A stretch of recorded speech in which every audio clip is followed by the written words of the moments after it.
کمزور سا مسلمان، لڑکھڑاتا سا مسلمان دیکھتا ہوں کرتا ہوں. اور یہ بھی نہ دیکھا کریں بھائی ایمان یقین کو استقامت کے درجے پہ لیں، یہ نہ دیکھا کریں کہ وہ کیسے دے گا.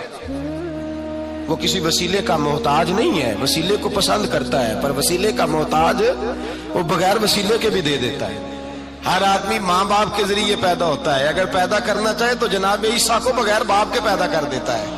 اگر پیدا کرنا چاہے تو حضرت آدم کو بغیر ماں اور باپ کے پیدا کر دیتا ہے. اللہ ناممکن کو ممکن بنا سکتا ہے، جیسے اس نے حضرت عیسیٰ علیہ السلام کو بغیر والد کے پیدا فرمایا اور حضرت آدم علیہ السلام کو ماں باپ کے بغیر. تو تمہاری حالت چاہے جتنی بھی مایوس کن کیوں نہ ہو، اس کی قدرت سے باہر نہیں. وہ ایسے راستے نکالتا ہے جن کا تم نے تصور بھی نہیں کیا ہوتا. جب یقین رکھیں، یقین قرآن مجید پڑھیے.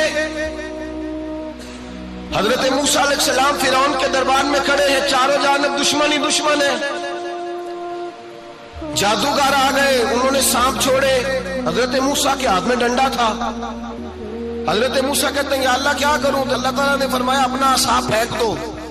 کہنا چاہیے تھا نا کہ یا اللہ ایک ہی تو شے ہے، اتنے سانپ ہے، بچانے کے لیے ڈنڈا ہے وہ پھینک دوں. ڈنڈا پھینکا جاتا ہے، سانپ کو دیکھ کر کے قابو کیا جاتا ہے. یہ میرا اور آپ کا ذوق ہے نا، لیکن انبیاء کرام کا انداز ملاحظہ کیجئے میرے عزیزو. اللہ فرماتے ہیں ڈنڈا اے موسیٰ ڈال دے اپنا عصا. پہلے نہیں فرمایا کہ سانپ بن جائے گا، فرمایا بس تو ڈال دے. میں اور آپ ہوتے ہیں تو سام سامنے ہے، ڈنڈا ہاتھ میں ہے، ہم کہیں گے عجیب بات ہے، یہی تو دفاع کی چیز ہے، اسی کو ڈال دوں تو بچوں گا کیسے؟ کہا ڈال دو. تو حضرت موسیٰ نے ڈال دیا. کہا میرے رب کا حکم ہے تو میرے لیے بہتر ہی ہوگا. اللہ فرماتے ہیں جب موسیٰ نے ڈالا تو میں نے اس ڈنڈے کو، اس عصا کو اژدہا بنا دیا. ایک لاٹھی کا بڑے سانپ میں بدل جانا یہ سائنس نہیں، یہ اللہ کی قدرت ہے. جب تم اللہ کے حکم پر ایمان کے ساتھ عمل کرتے ہو تو وہ تمہاری زندگی میں معجزے لے آتا ہے. اس لیے نہ خود کو کم سمجھو نہ اپنی کوشش کو. اللہ پر بھروسہ رکھو جو ایک لمحے میں سب کچھ بدل سکتا ہے. اب کبھی عصا بھی اژدہا بنے، کبھی چھڑی بھی بہت بڑا اژدہا بنی ہے، لیکن قرآن کہتا ہے جناب موسیٰ نے ڈالا تو اللہ نے اژدہا. بلکہ اس سے پیچھے چلیے، عورتیں کمزور یقین کی ہوتی ہیں نا. جناب موسیٰ پیدا ہوئے تو اللہ فرماتے ہیں میں نے موسیٰ کی ماں کے دل میں بات ڈالی، ماں کے دل میں صندوق میں ڈال کے تو اس کو دریا میں بہا دے. اور بھائی صندوق میں کہہ سکتے ہیں نا آکسیجن کیسے جائے گی؟ اور دریا میں بچے بچنے کے لیے ڈالے جاتے ہیں کہ ڈوبنے کے لیے ڈالے جاتے ہیں؟ ماں کے دل میں یقین کمزور نہیں تھا ماں کا. انبیاء کے ماں باپ موحد ہوتے ہیں، دین کو ماننے والے. ماں کے دل میں اللہ نے بات، اللہ قرآن میں کہتے میں نے وحی کی، میں نے القاء کیا، میں نے بات ڈالی. حضرت موسیٰ کی ماں کہتی ہے میں نے ڈال کے نا سمندر میں بیٹا، میں نے سمندر میں بیٹا ڈال کے صندوق میں بند کر کے رب کے حوالے کیا. آپ فرماتے ہیں میرے مالک کا بھروسہ کیا تو پھر میرے مالک کا کام دیکھو، کمال دیکھو. میں نے دریا میں ڈالا، اللہ نے فرعون کے گھر میں میرے بیٹے کی پرورش کرا دی. یہ یقین جو تمہیں نقصان لگ رہا ہوتا ہے وہی اللہ کے ہاں تمہاری حفاظت بن جاتا ہے. اس لیے جب زندگی کا راستہ تمہیں سمجھ نہ آئے تو بھی اللہ پر یقین رکھو، کیونکہ وہ نہ صرف آزمائش دیتا ہے بلکہ حفاظت کا انتظام بھی پہلے سے کر چکا ہوتا ہے. حضرت موسیٰ کے پاس قوم آئی، قرآن پڑھیے، کہا جناب پانی چاہیے. اللہ نے موسیٰ علیہ السلام سے فرمایا پتھر پر اڑسا مارو. شاید عقل کو یہ بات عجیب لگی ہو، لیکن اللہ کی طاقت انسانی منطق سے بہت آگے ہے. حضرت موسیٰ نے اطاعت کی اور وہیں سے پانی کے چشمے پھوٹ نکلے. اللہ ہمارے لیے بھی وہیں سے راستے بنا سکتا ہے جہاں کبھی ہم نے امید بھی نہ کی ہو. بس اللہ پر یقین رکھو. وَإِذِ اسْتَسْقَىٰ مُوسَىٰ لِقَوْمِهِ، موسیٰ نے اپنی قوم کے لیے پانی مانگا. ہم نے کہا فَانْفَجَرَتْ مِنْهُ اثْنَتَا عَشَرَةَ عَيْنًا، اپنا ڈنڈا پتھر پہ مارو. عقل والا آدمی ہوتا تو اڑ جاتا، کہتا یا اللہ پتھروں سے بھی کبھی پانی نکلا ہے؟ اضرب بعصاک الحجر، مارو پتھر پہ ڈنڈا. اللہ کے نبی نے منٹ نہیں لگایا، ٹھا کر کے ڈنڈا لگایا. فَانْفَجَرَتْ مِنْهُ اثْنَتَا عَشَرَةَ عَيْنًا. اللہ فرماتے ہیں جناب موسیٰ نے ایک عصا مارا، میں نے 12 چشمے جاری کر دیے. تو لے تو لا اللہ کرتا ہے، اللہ کہتا ہے پڑھ نماز روزی دوں گا، کہتا ہے سوچتا ہوں. اللہ فرماتا ہے آجا مسجد میں تیرا ہو جاؤں گا، کہتا ہے دیکھتا ہوں. رب فرماتا ہے تو میرے محبوب کی غلامی کر، میں تجھے محبوب بنا لوں گا. تو کہتا ہے تھوڑا بڑا ہو کے داڑھی رکھنی ہے، ابھی سیانا ہو کے. میں ذرا سرٹیفکیٹ لے لو اسرائیل سے کہ کتنے سالوں کے بعد آئیں گے، پھر شروع کروں گا۔ پروگرام بنا رہا ہے، ابھی تو ارادے میں ہے۔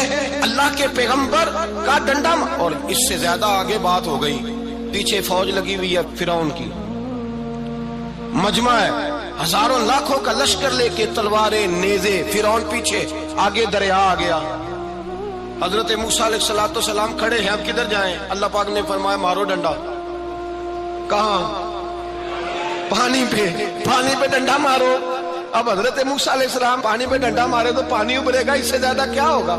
پہلے پتھر پہ ڈنڈا مروایا تو پانی نکلا، اب پانی پہ ڈنڈا مروایا، فَإِذْ فَرَقْنَا بِكُمُ الْبَحْرَ فَأَنْجَيْنَاكُمْ وَأَغْرَقْنَا آلَ فِرْعَوْنَ۔ اللہ فرماتے ہیں موسیٰ نے پانی پہ ڈنڈا مارا تو میں نے پانی میں رستے بنا دیے۔ سوچیں، ایک طرف سمندر کا نہ ختم ہونے والا پانی اور پیچھے ایک ظالم بادشاہ کا خونخوار لشکر۔ ایسے میں حضرت موسیٰ علیہ السلام کو کیا حکم ملا؟ صرف اتنا کہ پانی پر اپنا عصا مارے۔ کیا یہ کافی تھا؟ ظاہر میں نہیں، لیکن ایمان رکھنے والوں کے لیے اللہ کا ایک حکم کافی ہوتا ہے۔ یہی پیغام ہے آپ کے لیے، میرے بھائی، میری بہن۔ اگر آپ کی زندگی میں ہر طرف اندھیرا ہے، اگر آپ کو لگتا ہے کہ پیچھے تکلیفیں ہیں اور آگے کوئی راستہ نہیں، تو اللہ کا ایک کن ہی کافی ہے راستہ بنانے کے لیے۔ ایک جگہ ڈنڈا مارا تو پانی نکل آیا، دوسری جگہ عصا مارا تو پانی خشک ہو گیا، 12 چشمے بن گئے، 12 رستے بن گئے دریا میں سے۔ حضرت موسیٰ علیہ السلام گزر گئے اور اللہ فرماتے ہیں فرعون بھی آیا تو اسے میں نے غرق کر دیا، اور وہ کھڑا دیکھتا ہی رہ گیا کہ بنا کیا ہے۔ کیا آپ نے کبھی سوچا، پانی جو کبھی رکتا نہیں، اس میں اللہ نے راستے بنا دیے۔ یہی اللہ ہے جو آج بھی آپ کی زندگی کے بند دروازے کھول سکتا ہے۔ اگر آپ بے چین ہیں، اگر دل خالی لگتا ہے، تو یاد رکھیں اللہ آپ سے غافل نہیں ہے۔ بس ایک سجدہ، ایک آنسو، ایک یا اللہ، کبھی کبھی بس اتنا ہی کافی ہوتا ہے ناممکن مسائل کے لیے۔ اللہ ہمیشہ ان کے ساتھ ہوتا ہے جو اسی پر بھروسہ رکھتے ہیں۔ تو اگر آپ تھک گئے ہیں، ہار گئے ہیں، تو تھوڑا سا یقین کر کے تو دیکھیں، اللہ آپ کی راہ میں وہ دروازے کھولے گا جو آپ نے کبھی سوچے بھی نہ ہوں گے۔ جب یقین کامل نصیب ہوتا ہے، اعتماد کی دولت اللہ دیتا ہے، جب انسان کو یہ انشراح صدر ہو جاتا ہے کہ میری نجات خدا کے حکم میں ہے اور رسول اللہ کے قدموں میں ہے، جب اسے یہ انشراح حاصل ہوتا ہے تو پھر نماز کا لطف آتا ہے۔ غور کیجئے کیا جملہ کہہ دیا میں نے۔ پھر اسے نماز کا پھر اسے نماز بوجھ نہیں، بلکہ نماز نہ پڑھے تو اس پر بوجھ ہوتا ہے۔ پھر قرآن مجید اس کی روح کا ساتھی ہو جاتا ہے، پھر عبادات، تقوی، پرہیزگاری، پھر وہ ایک سنت کے چھوٹنے پر پریشان رہتا ہے جب یقین کی دولت نصیب ہوتی ہے۔ قرآن مجید فرقان حمید نے کہا ایمان لاؤ تو پھر ایمان پہ ڈٹ جاؤ، مسلمان بنو تو پھر اسلام پر۔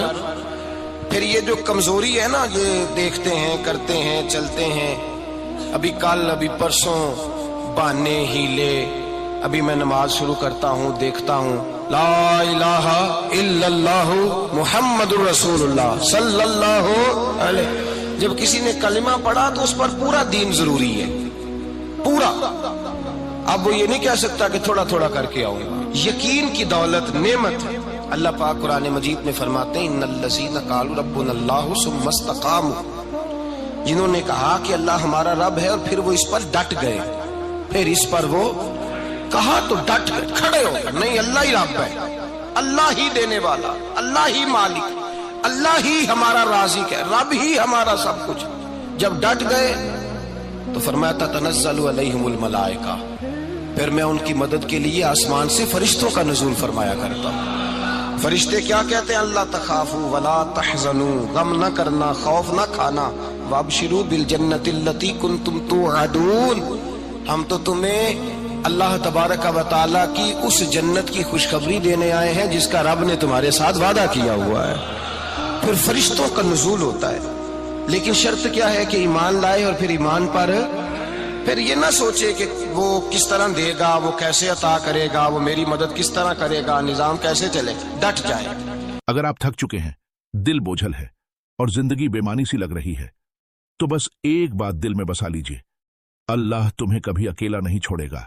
وہ رب جو حضرت موسیٰ کے لیے دریا چیر دیتا ہے، وہ تمہارے لیے بھی راستے نکال سکتا ہے۔ غم چاہے جتنا بھی گہرا ہو،